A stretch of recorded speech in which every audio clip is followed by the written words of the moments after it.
Scripture reading this morning comes from Psalm 8, verses 3 through 6. When I look at your heavens, the work of your fingers, the moon and the stars, which you have set in place. What is man that you are mindful of him, and the son of man that you care for him? Yet you have made him a little lower than the heavenly beings, and crowned him with glory and honor. You have given him dominion over the works of your hands. You have put all things under his feet.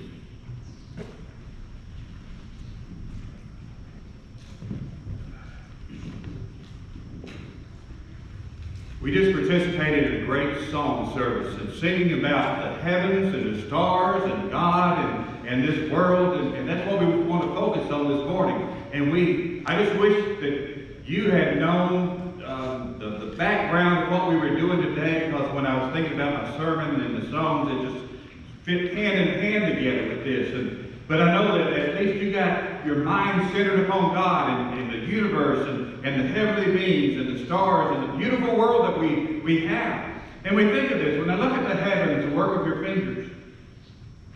You've been camping, haven't you? You've gone out and it seems like the stars are just so much more beautiful and evident whenever we're out camping or you're out on the mountaintop and you see the stars and you can see the expanse of what creation is, and you just, like the psalm here, what is man? In all of this, what is man? And God is mindful of man. This sermon began a couple of weeks ago whenever I preached on we are made in the image of man and after his likeness, and talk about how we are made after the image of God. And this is just kind of an overflow of that. What is man that you are mindful of him? And God said, I created man in my image and after my likeness. And we are. And of all of God's creations, what is man that you are mindful of? Why is it that God cares about me? Why? I don't know why, but he does. I don't know why he loves me, but he does.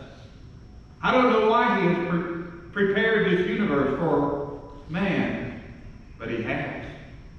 What is man that you are mindful of him, or the Son of Man that you visit? Next slide. When we look at this planet Earth compared to the rest of our solar system, what is Earth compared to Jupiter? You see, can you see Earth? That little dot there? Who are we on the earth? But if we look down and see a grain of sand, you see that grain of sand, I have to have glasses to see the grain of sand, but, when I look down at it, but some of you can see it without glasses. But just the grain of sand is so small. And the earth compared to Jupiter is just so small. It seems, who are we as we take that little grain of sand spot upon the earth? And then our solar system are compared to Jupiter.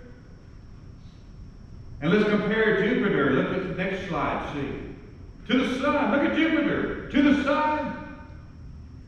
Now you can't even see Earth, can you? You can't even see us on Earth. Earth compared to Jupiter. Jupiter compared to the sun. The sun is huge. And the earth is just the right distance from the sun that we are neither too hot nor too cold. It's just right. We don't burn up, we don't freeze to death. Now, I know it's too here in Texas when I say we don't burn up, but I mean literally burn up. We're just the right distance, just the right rotation around the sun. Everything's perfect. But look at the earth to Jupiter, to the sun. And then next slide, look at the sun compared to other stars. Our sun, you can't even see our sun up there, can you?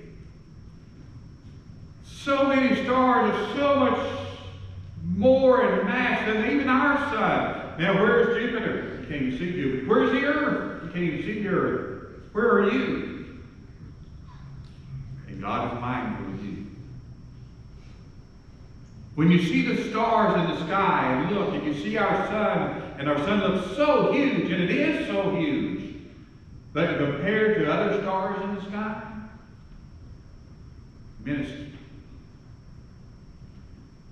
And look at the next slide. When we look at the Milky Way is 100,000 light years across our galaxy from one end to the other.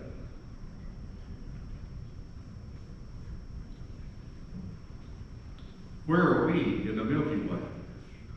When you're 100,000 light years across in the Milky Way. When we look up and we see the stars in the sky, you know what we see? Next slide. All the stars at night you see are covered in that little brown dot. And all that we see countless stars. And everything that we see at night, when you look up there and you say, "Ooh, how beautiful it is. Walking alone in Eden, viewing the skies above, stars above. This is my Father's world." And all that God created, and all that we see, and all that we have, all that we see is just a part of this little yellow circle. Can you see the little part? Everything that we can see, can know of, is just in that little part. And then the next slide. Our Milky Way, and compared to another galaxy, is minuscule. It's not 100,000 light years across. It's just a little speck. I don't even know if you can see it. You see where the end of the arrow is. That's the Milky Way. And we have another galaxy. I see 1011 is another galaxy. 6 million light years across. The Milky Way is 100,000 light years across. And in comparison to another galaxy, 6 million light years across. And where's our sun in the Milky Way? And where's Jupiter in the Milky Way? And where's Earth in the Milky Way? And where are you? You think about the verse, what is man that you're mindful of him? And God is mindful of us.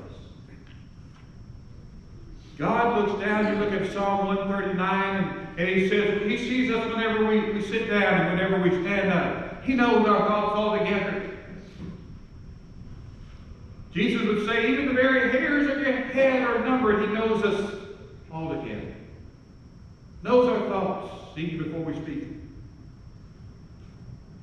And our Milky Way is so tiny compared to other galaxies. And this is just one galaxy. The Hubble telescope showed us thousands of galaxies. These are all galaxies. They're not stars. These are galaxies consisting of countless stars. The Milky Way is somewhere in there. Other galaxies are in there. Galaxy upon galaxy upon galaxy.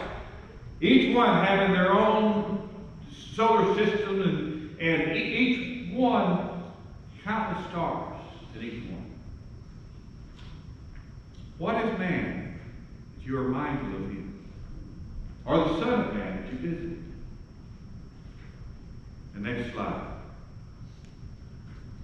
In the beginning, God created the heaven and the earth. And all that we've seen, God created the heaven and the earth. Let's go back to the beginning. When we think of what is man that you're mindful of him?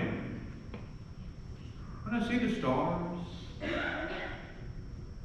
when I see the creation of your hand, what is man that you're mindful of him? Well, let's go to the beginning. In the beginning, God created the heaven and the earth. Next slide, see. A man named Herbert Spencer, you may or may not recognize the name, but he was the next great scientist after Charles Darwin. And he came up with the phrase, survival of the fittest. Certainly you've heard of that phrase, but it came from Herbert Spencer. And Herbert Spencer kind of grew off of what Charles Darwin had said. He said we need five components in all reality. Everything that we have is made up of these 5 components. Time, force, action, space, and matter. Everything that we know and everything that we shall know consists of these 5 components. And we must have these 5 components. And so he made a great discovery, and all the scientists were just, the way that he put this and condensed it all down, it was just marvelous and wonderful news. And yet we go back to Genesis 1, verse 1, next slide. And we say, in the beginning, time, God, a force, created an action. The heavens, space, and the earth, man. And we have all 5 components. In the very first verse of the Bible, I don't think that God just said that, well, one of these days a guy named Herbert Spencer is going to come up with these 5 components that all things consist of, and so I'm going to put it in the first verse of the Bible. God just said, in the beginning, God created the heavens and the earth. In the beginning, there is a beginning. There's a beginning for us, not with God. God is eternal. Always is, always will be. No beginning, no end. God is. God was there before the creation. In fact, God created the heavens and the earth. So we have a beginning of time when God said, let there be light, and there was light. A beginning of time with the earth, the universe, and all that we've seen, all the stars that we've seen, all the galaxies that we've seen. There was a time when there was nothing, and there was a time when there was. And the Bible says this is the beginning. In the beginning, time. Time began. In the beginning, God. There is a God. He is alive. Amen. God is. Not only that God is, but God created. In the beginning, God. Not just a force, but an intelligent force. Intelligent design. And all that we've seen, this brief amount of just a few pictures of the heavens and the earth and the solar system and the galaxies and everything in order, everything in place, and it has been there since time began, since in the beginning, since that time to now, everything in its place, everything cooperating. It was intelligent design. God set it in place, not just created, but He set it in place where there is order. There's not chaos. And though in the beginning there was this force, this one who said, and it was. God created an action. When we go to Psalm 33, next slide, Psalm 33, verse 6, and it says, by the word of the Lord were the heavens made. All the hosts of them by the breath of His mouth. He just spoke, and it was. The last verse said, He spoke, and it was done. He commanded, and it stood fast. In the beginning, God created the heavens and the earth. He said, let there be light, and there was light. I believe in the Big Bang Theory. God spoke, and bang, it was. Everything that we saw, He commanded, and it was. He spoke, and it stood fast. By the word of the Lord were the heavens made. All that we see, and all that we can see, and all that we can't see, God created the heavens and the earth.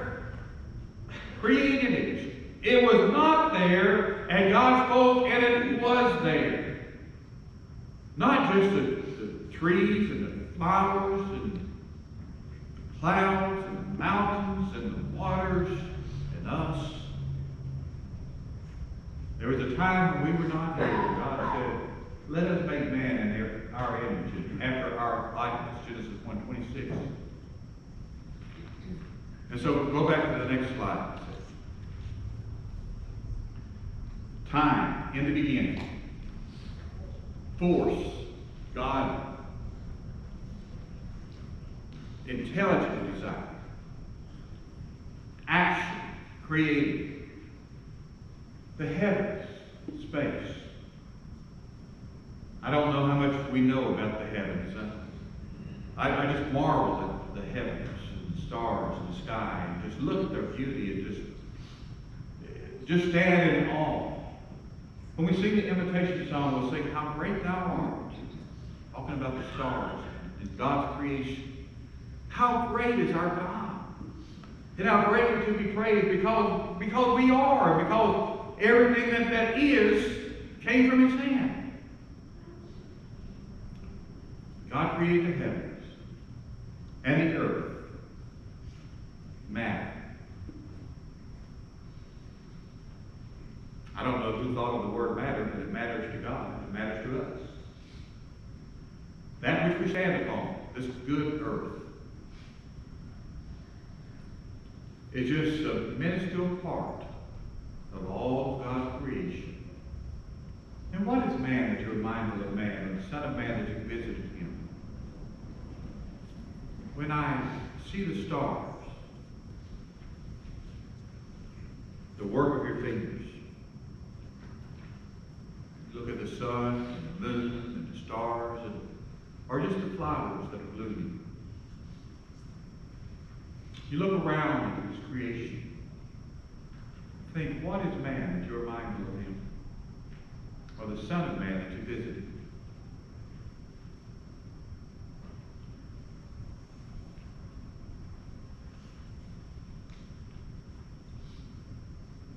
Go to the next slide. Last slide. And I want to tell you a story about a man, a friend of mine. I'll call him Joe. Joe told me the story of his conversion. And I want to pass this on to you because this kind of goes hand in hand with our lesson this morning. When we think about the earth and its creation, and Joe said, I didn't grow up going to church. We were talking, said my dad's a preacher and I grew up in the church and, just had this background in that kind of what Kyle was talking about with his heritage. And I know your grandparents. Good people. Good heritage of faith that he's talking about. And I had a heritage of faith also, but Joe didn't. And Joe was talking about that he grew up, pretty well as a man of the world, and church was not a part of his life, and the Bible and thinking about God. And he said, I knew there was a God, but really I just didn't think about it much. And it was that I was busy in the world making my living. And he said, I was a salesman, and I'd often have to be gone weeks or sometimes even months at a time, be gone from home. And at this particular time, he lived in Texas, but he was in Colorado. And he had been there for about 2 months, there in sales. And he just had to be away from home. And he said, I left the hotel, and I was headed back home, and it happened to be at sunrise. And I looked in my rearview mirror, and I saw the sun rising over the mountain, and the snow there, and he said it was just so beautiful, I just had to pull over. Pulled over on the side of the road. I got out of my car, and I looked back at the beautiful sunrise, and just marveling at that sight. Just so beautiful. And I began to look and marvel, and then I began to cry. Because I thought of the one who made the sunrise, and who made the snow, who made the mountains. And I thought of God. And I thought of me, not thinking of God all my life. And I just began to cry. And he cried for a while and got back in his car. He said there were several moments I began to cry again. And when I got home to my wife, I said, there's something I've got to tell you. We're going to start going to church. And it happened to be at that time that while he was away for these 2 months, his wife had begun attending church services. She was raised in the church. Had quit going for her married life. But at the time that Joe was gone, she began attending services. And so when he said, we're going to church, she said, I know where we're going. And he said, we came in, we sat back at the back, but we heard the preacher preach a good gospel sermon. He said, I just began to cry. I couldn't wait for the invitation. When the invitation was offered, I just came down the aisle crying.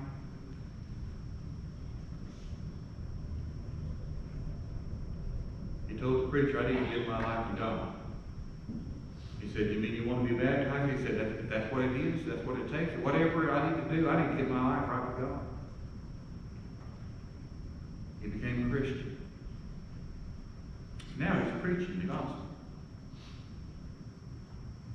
Joel began because of the heavens, the moon and the stars, and he saw the sunrise over the mountaintops, the snowy caps there in Colorado. What is it that you marvel at our God? How great thou art. Go ahead and put the invitation song up. How great thou art. In the beginning, God created. This may be a new beginning for you. It may be a time that we've been shelter in place and we've been away from each other and we've been isolated. Maybe it's time for you to wonder about, where am I in my relationship with God? Where do I need to begin? Well, we started with Genesis 1:1. In the beginning. That's a very good place to begin. In the beginning. But what about your life? And in the beginning, is this a new beginning for you? When you wake up in the morning and God has given you a new day, what will you do for God today? He's given us this day. It's a gift from Him. Have we thought about God? Do we think about God Monday, Tuesday, Wednesday, and the rest of the week? I know this morning you thought about God. We're going to come together and worship. And He's on our mind, and on our hearts. We sing songs and kind of just great songs that we have sung. Thinking of God and the world. And this is my Father's world. And we're a part of it. We're a great part of it. We're the only part of it that God said, I'll make you after my image and after my likeness. Genesis 1:26. And so when we sing the song, How Great Thou Art, think about Psalm 8. When I consider the heavens, the moon, and the stars, what is man that you are mindful of him? I don't know why, but I know it is. I know He is mindful of me. He cares for me. He's with me. He loves me. And He wants me to be with Him forever in heaven. If there's anything that we can do to help each one of us to remember where we come from, because we need to know where we come from before we know where we're going. I came from God. God created me in His image. One day, I'll go back to God. In the meantime, I want to bring glory, honor, and praise to God as much as I can. What is man that you are mindful of him? Or the Son of Man that you visit? We can help you in any way. Would you come right now while we stand?